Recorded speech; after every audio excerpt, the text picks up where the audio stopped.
अक्षय Shinde encounter प्रकरणामध्ये अक्षय शिंदेचा मृतदेह आज कुटुंबियांच्या ताब्यात दिला जाणार आहे। अक्षय शिंदेचा मृतदेह आज दफन करण्याची शक्यता आहे। सीआयडी पथकाकडून एन्काउंटरच्या तपासणीला वेग आलेला आहे। तर अक्षय शिंदे ज्याचा एन्काउंटर झाला होता लैंगिक छळ प्रकरणातील बदलापूर लैंगिक छळ प्रकरणातील आरोपी अक्षय शिंदे याला पोलिसांनी कस्टडीमध्ये घेतलेलं होतं आणि त्याला पोलीस व्हॅनमधून घेऊन जात असताना त्याचा एन्काउंटर झालेला आहे। याच प्रकरणामध्ये काल त्याच्या कुटुंबियांनी मृतदेह घेण्यास नकार दिलेला होता। काल सुनावणी सुद्धा कोर्टामध्ये झालेली होती आणि आज अक्षय शिंदेचा मृतदेह कुटुंबियांच्या ताब्यात दिला जाणार असल्याची माहिती समोर येते। दरम्यान याविषयी अधिक माहितीसाठी आपले प्रतिनिधी शुभम कोळे आपल्यासोबत थेट जोडले गेले आहेत। शुभम, काय सांगाल? अक्षय शिंदेचा मृतदेह आज त्याच्या कुटुंबियांच्या ताब्यात दिला जाणार असल्याचं कळतंय, पण त्याच्या अंत्यविधीला विरोध केला जात होता बदलापुरात। अशा स्थितीमध्ये दफन करण्याची शक्यताही वर्तवली जाते। काय अधिक माहिती आहे याविषयी?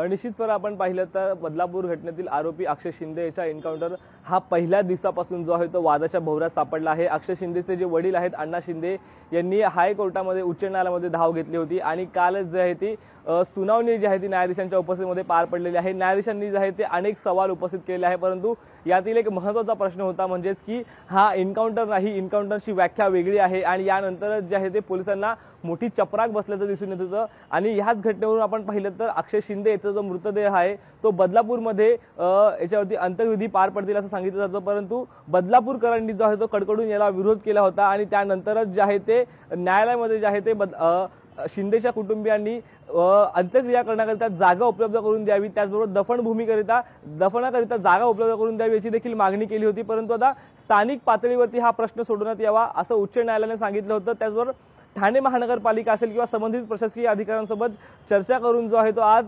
जागा उपलब्ध जी आहे ती अक्षय शिंदेच्या मृतदेहाला दफन करण्याकरिता उपलब्ध करून देणार आहेत। त्याचबरोबर आपण पाहिलं तर अक्षय शिंदेचा जो मृतदेह जो आहे तो गेला 3 ते 4 दिवसापासून ठाणे महानगरपालिकेच्या याच कळवा रुग्णालयामध्ये जो ठेवण्यात आलेला आहे आणि आज जो आहे सुमारे 12च्या पर्यंत जे आहे ते अक्षय शिंदेची आई असेल किंवा वडील असतील किंवा इतर नातेवाईक जे आहेत त्याचा मृतदेह ताब्यात घेण्याची शक्यता वर्तवली जात आहे। तर त्याचबरोबर ठाणे असेल, कल्याण डोंबिवली असेल किंवा बदलापूर असेल अशा भागांमध्ये जो होतो त्याचा मृतदेह जो आहे दफन करण्याची एकंदरीत शक्यता वर्तवली जाते। फरा, निश्चितच शुभम, याविषयीची अपडेट आपण तुमच्याकडून घेत राहू। या दरम्यान धन्यवाद तुम्ही दिलेल्या या सविस्तर माहितीसाठी।